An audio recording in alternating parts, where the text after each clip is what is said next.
In the previous video, we have studied the different methods of preparation of colloids. One method which we had studied was chemical methods, and now which we are studying is Bradig's arc method. Bradig's arc method. It is also called as electrical disintegration method. Electrical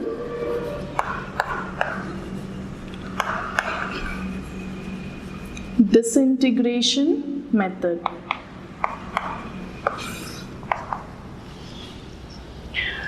Now the name tells you that electrical disintegration, there is an application of electric field, and disintegration, there is a step where you disperse the particles. So let us study the setup of it.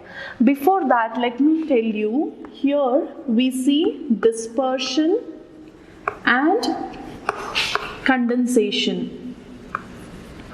Dispersion and condensation. Let me make it clear with the experimental setup. So in Bradig's arc method, we take a dispersion medium. This is the dispersion medium.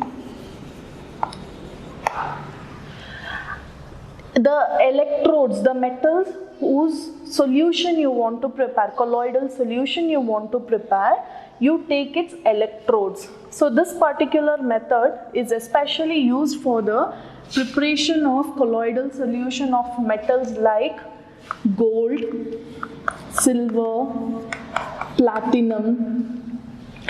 This colloidal solutions can be prepared by this Bradig's arc method. So the metal whose solution you want to prepare, you take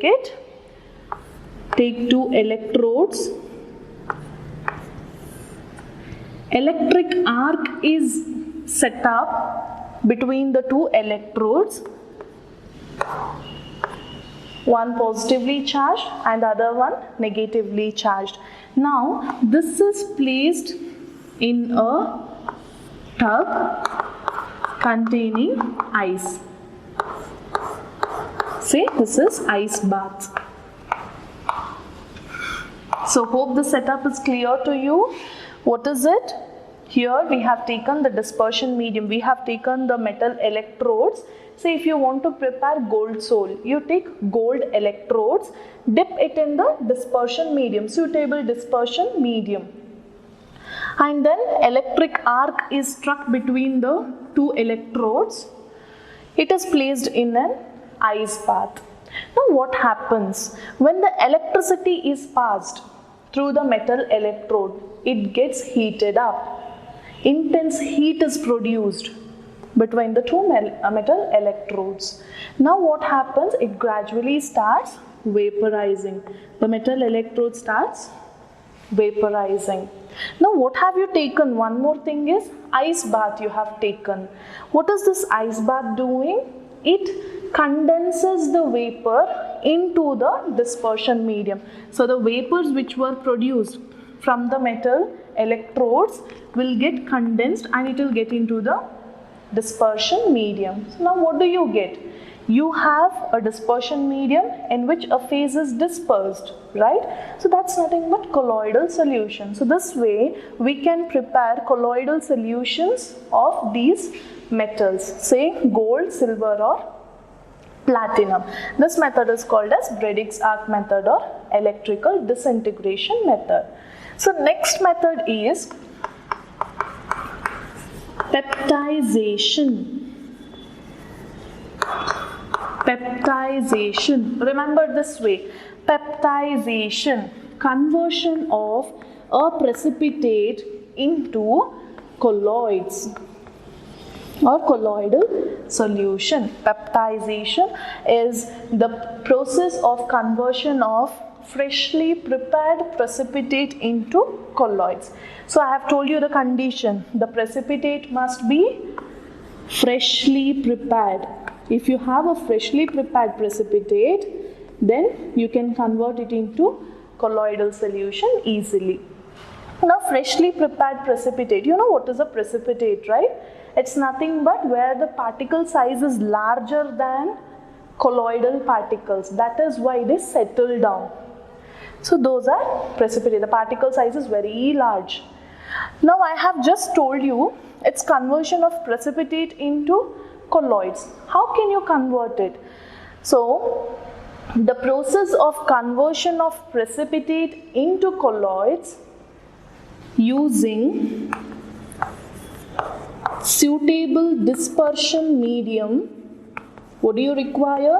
You require suitable dispersion medium, and along with that small amount of electrolyte. Small amount of electrolyte is required. You know what is an electrolyte?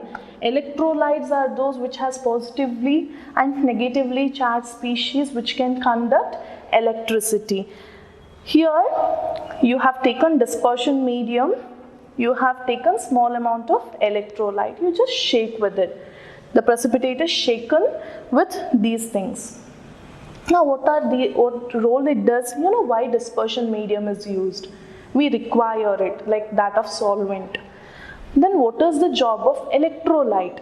See, electrolyte always we require in small amount in case of colloids to maintain stability. What does it do?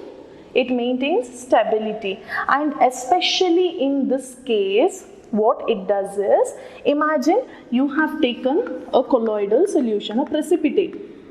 Particle size is large, that is why it settles down. What have you added? You have added an electrolyte which has positive and negatively charged species. It goes in, when you shake with it, these particles absorb either positive or negative charges on it. So it becomes positively charged or negatively charged. Then gradually, because of acquiring of charge, they break into smaller particles. So precipitate which was heavy, now it has broken into smaller particles. Now what is the range of particles? It will be in the colloidal range. That is how we can prepare colloids by the process of peptidization. Hope you are getting clear. So the process, how can you define it? Please do note the process of conversion of precipitate into colloids by using suitable dispersion medium and small amount of electrolyte is called peptidization. So hope it's clear. Note it down.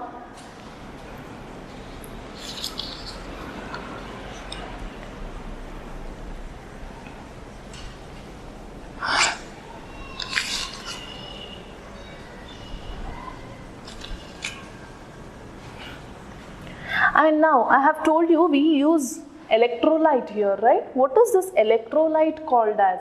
The electrolyte is called as peptizing agent. The substance or the agent that helps for the precipitation is called as peptizing agents, right? So we shall move to the next part where we study the methods of purification of colloids. So what are we studying? We will be studying purification of colloids. Purification of colloids. Now generally you know what is purification. Yes? Here let me give you a picture.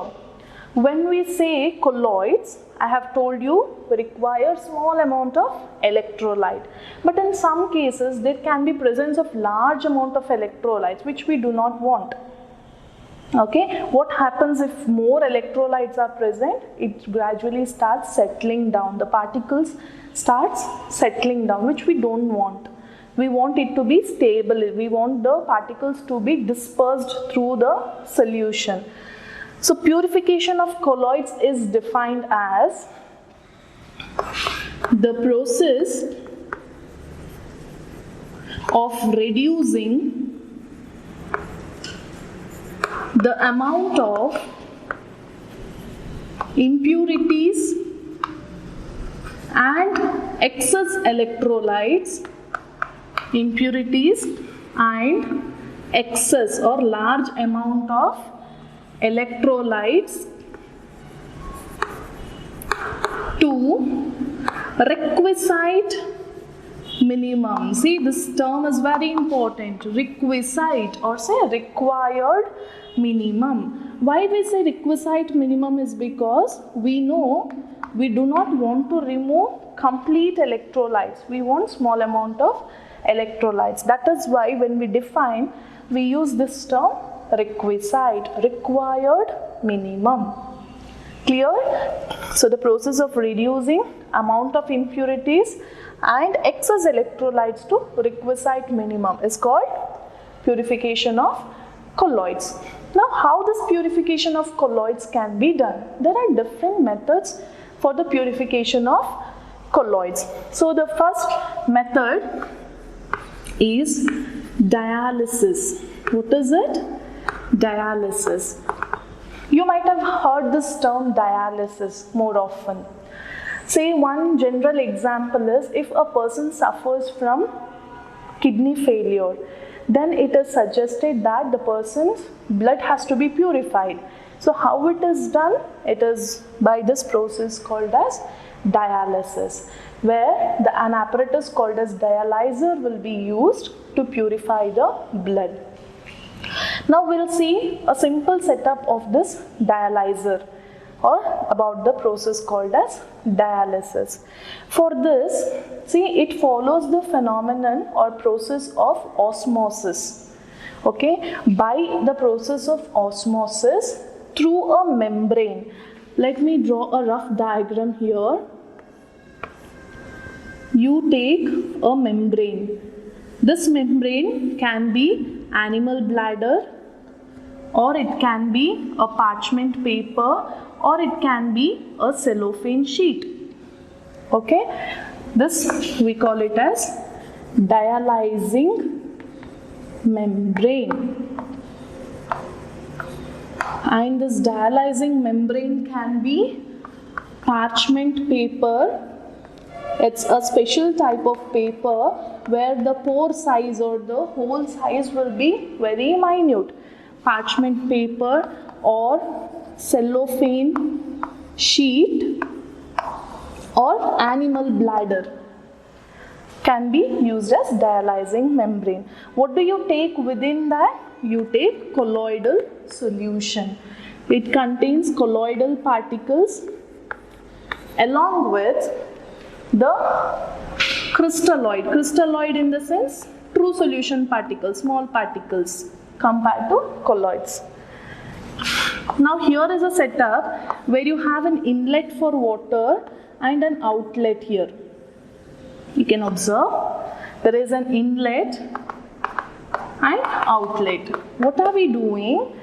I have told you the special property of dialyzing membrane is, or this particular membrane sheet is, it does not allow the colloidal particles to go out. It only allows the minute particles, the true solution particles to escape, but not the colloidal particles. So like that you can purify the particular colloidal solution. Blood is also a colloidal solution. Now what we do? We pass water.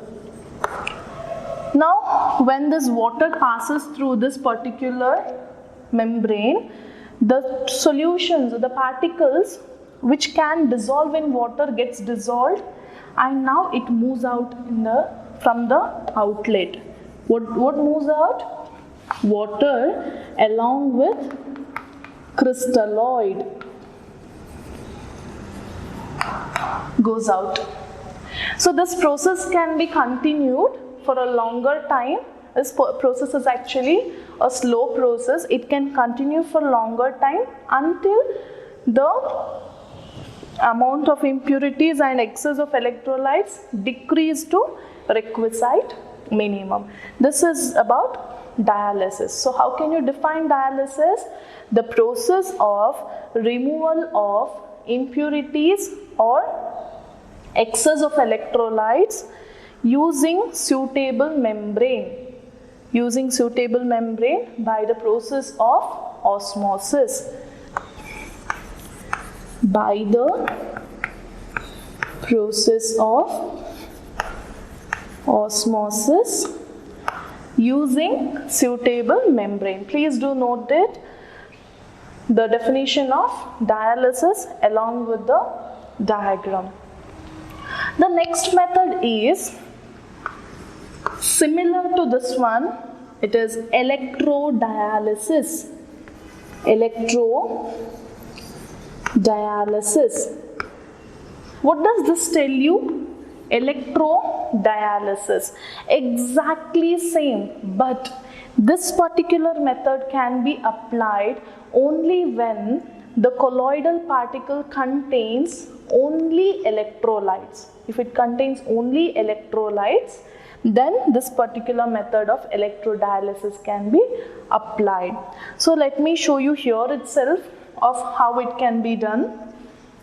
So here when you have this setup, the same setup, but electrodes are present, anode and cathode, positively charged and negatively charged.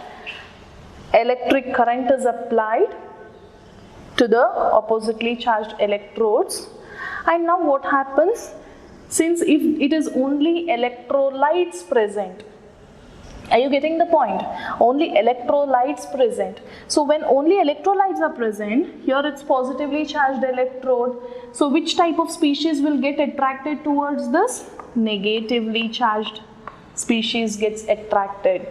Here it's negatively charged electrode. So which type of particle gets attracted? Positively charged particles gets attracted. Gradually, you can remove the excess of electrolytes or the impurities out by the same process, by passing water through this particular membrane. So what happens? Those electrolytes which are soluble, excess of electrolytes can be removed. Hope it's clear now of what is electrodialysis. So electrodialysis is again the process of dialysis where electric field is applied when the colloidal solution contains only electrolytes. That is a condition here. And one more significance of electrodialysis is it can be fast. The process can be speeded. You can speeden the reaction or process by electrodialysis because you are applying electric field. Otherwise, dialysis processes are very slow process. Please do note it, and then we shall move to the next one.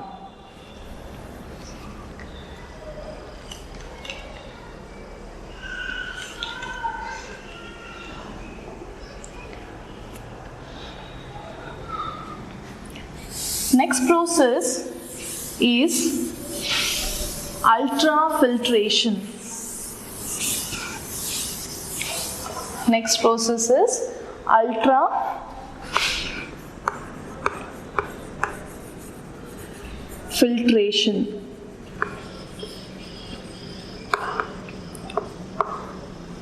What is ultrafiltration?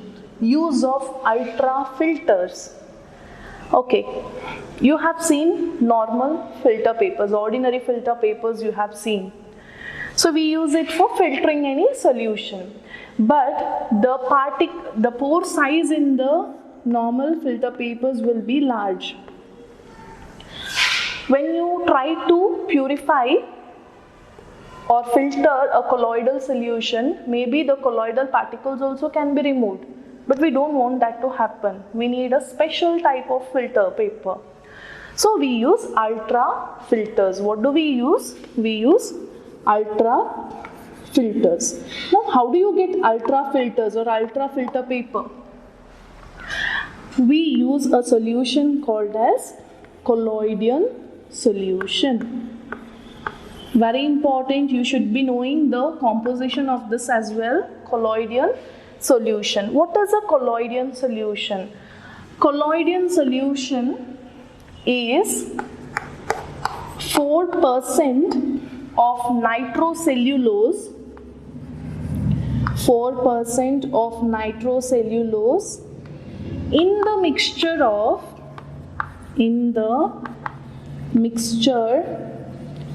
of alcohol and ether. Alcohol and ether. So this comprises of colloidal solution. So that is the composition of colloidal solution. So what do? You take a filter paper, take the solution containing 4% of nitrocellulose in the mixture of alcohol and ether, take it, soak the filter paper in it. After soaking, you want to harden it. So how is it hardened? Then it is treated with formaldehyde. Then it is treated with formaldehyde. Then it is dried. It is allowed to dry. Now the filter paper, resulting filter paper is called ultra filter paper or ultra filters. What is the speciality? You can filter colloidal solution where it does not allow the colloidal particles to move out. That is the speciality of ultra filters. Hope it is clear now. Just note it.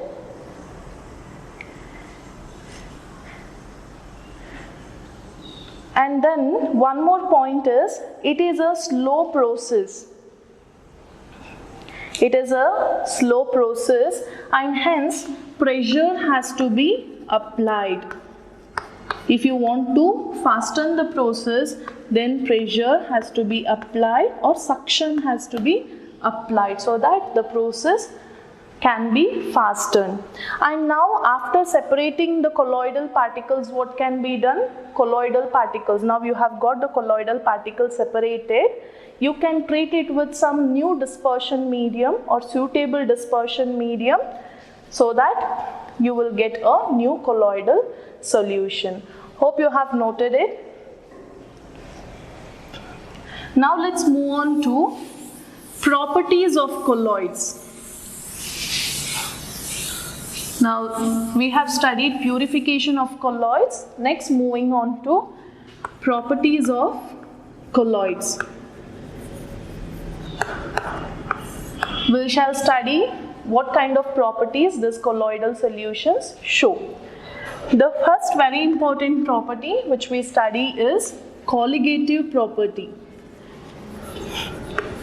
Colligative properties. This comes in the solution unit where colligative properties means, example, reducing of vapor pressure or depression in freezing point, elevation in boiling point, osmotic pressure, all these comes under colligative properties. And the thing is that colligative property depends on number of molecules. Keep this in your mind that colligative properties depends on number of molecules. Now you need to think of, consider true solution and a colloidal solution.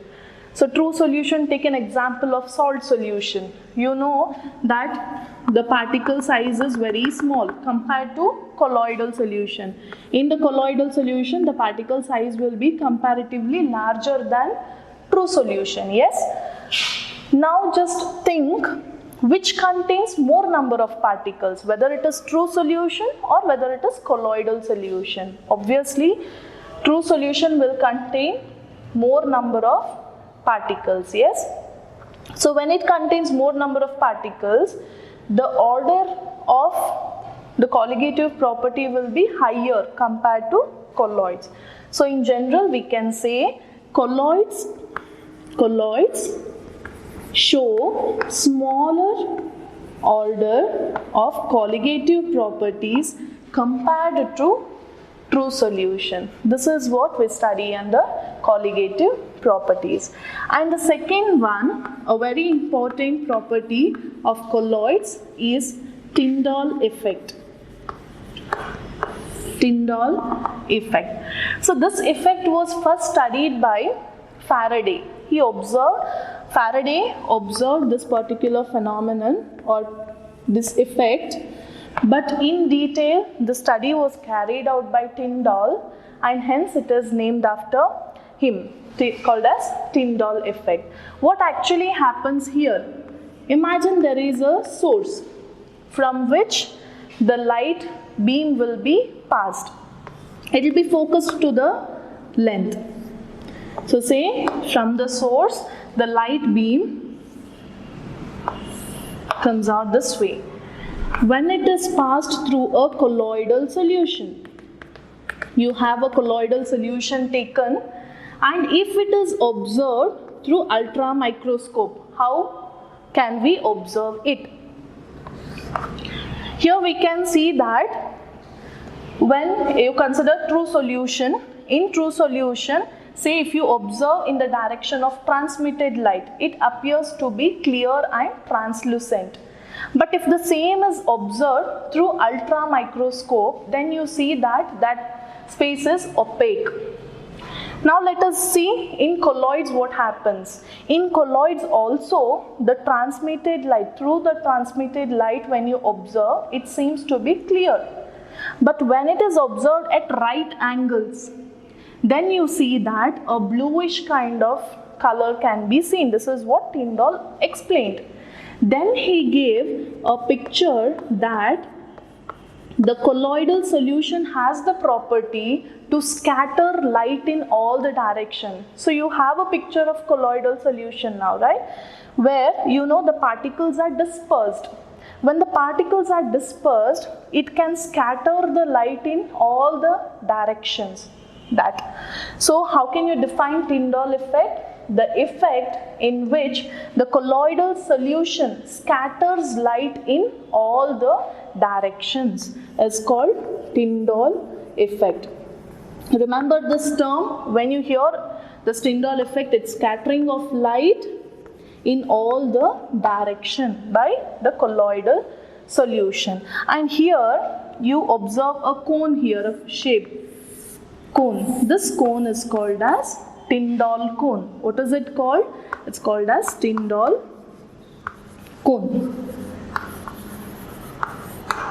So using this effect, a scientist by name Zsigmondy in 1903, in the year 1903, tried to set up ultra microscope. And the speciality of this ultra microscope is, using this effect, he tried to set up the microscope, and the speciality is through ultra microscope you can observe the scattering of light, but one limitation is that you cannot know about the size and shape of the colloidal particles. That's what we learn under Tyndall effect. Please do note the diagram as well as the definition also.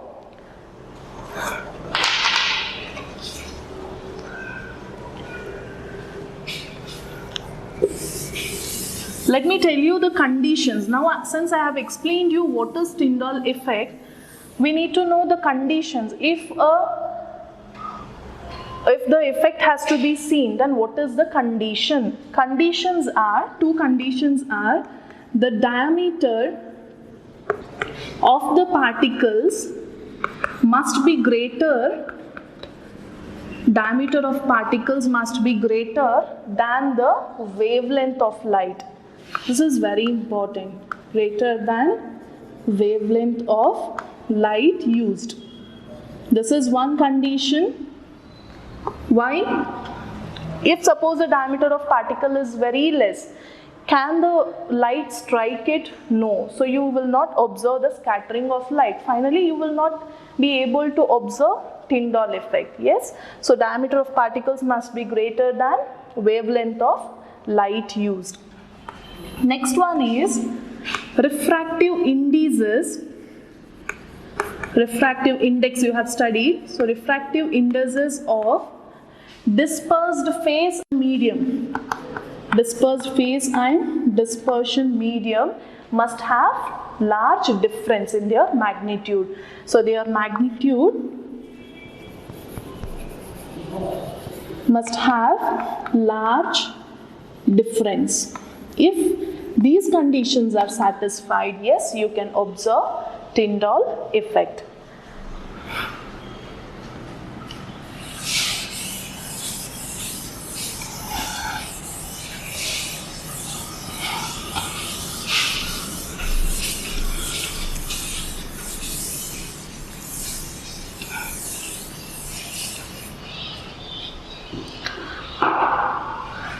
Next is color. How do we observe color in colloidal solutions? So when we speak about color, color depends on, color of colloidal particles depends on what? Depends on wavelength of light used. Wavelength of light. And wavelength of light in turn depends on size and nature of particles. It depends on size and nature of particles. One simple example I can explain. See, it depends on the observer, from which angle the observer receives light. For me, a colloidal solution can appear differently in the microscope, whereas for you the color may be different. So it depends on the angle with which the observer is receiving the light. One example, say if you have a solution of milk and water. You have milk and water solution. Through the transmitted light, it appears to be red in color. The milk solution appears red in color in the microscope. But through the reflected light, it appears blue. So now at least you have a picture of how the wavelength of light is mattering the color, and again the angle with which the observer receives light also is mattering for the color. This is when a person observes the reflected beam of light. Through that, when you observe, it appears, the solution appears to be blue in color. Coming to the particle size.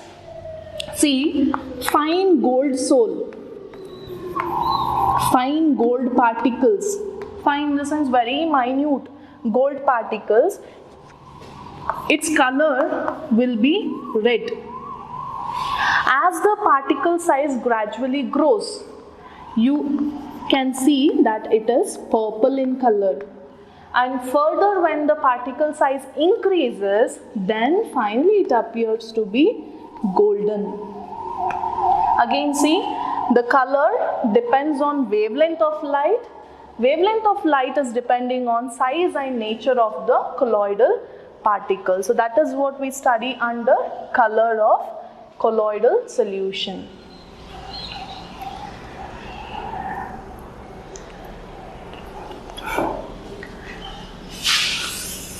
The next property is again a very important one, Brownian movement, or we also call it as Brownian motion. Brownian movement or Brownian motion. A British botanist by name Robert Brown studied this particular effect, and hence this is named after him, called as Brownian movement or Brownian motion. What it is, when you observe any colloidal solution through ultra microscope, imagine you have a colloidal solution taken. In this, when you observe through ultra microscope, you can see that the particles move in zigzag motion or in constant random motion. So the particle moves in constant random motion. It can move randomly. So this effect was called as Brownian motion of colloids. It can move in zigzag fashion. So how do you define Brownian motion? Brownian motion or Brownian movement is the one in which the colloidal particles are at constant or continuous zigzag motion is called as in colloidal solution. This is called as Brownian movement or Brownian motion. Now, what is the speciality or why are we studying this particular effect or why are we studying about this particular motion? We are studying this because it's very helpful for the stability of colloids. That's very important. And what are the conditions? Conditions for Brownian movement to take place. You just imagine, if suppose the particle size was very large, can it move easily or can it move in zigzag motion? It's highly difficult. So the conditions are small size of the colloidal particles. The size of the particles must be small and less viscosity. You know viscosity again. So in simpler words, the thickness of the solution. If the solution is more viscous, then it is difficult for the particles to move in zigzag fashion. And so the particles must have smaller size and the solution must be less viscous to show a good Brownian motion. I had mentioned that it is helpful for the stability of colloids. How does it help for the stability of colloids? See, you know what is a colloidal solution and you know what is a suspension. In colloidal solution, what happens? The particles are dispersed. It's all completely distributed. Whereas in suspension, the particle size will be larger and it will settle down at the bottom, which we do not want to happen. If you have to call it as a colloid, the particle must be dispersed. So this Brownian motion helps in the continuous movement of the colloidal particles where they move in the zigzag fashion and hence helps the particles to be dispersed completely. Hope it's clear. So it's about Brownian motion. Please do note the definition as well as the diagram of it.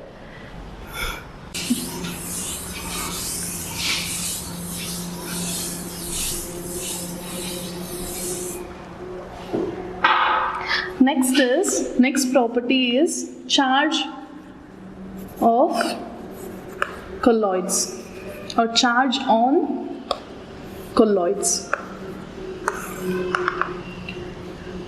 So here you must know that every colloidal solutions will be charged. They can be either positively charged or negatively charged.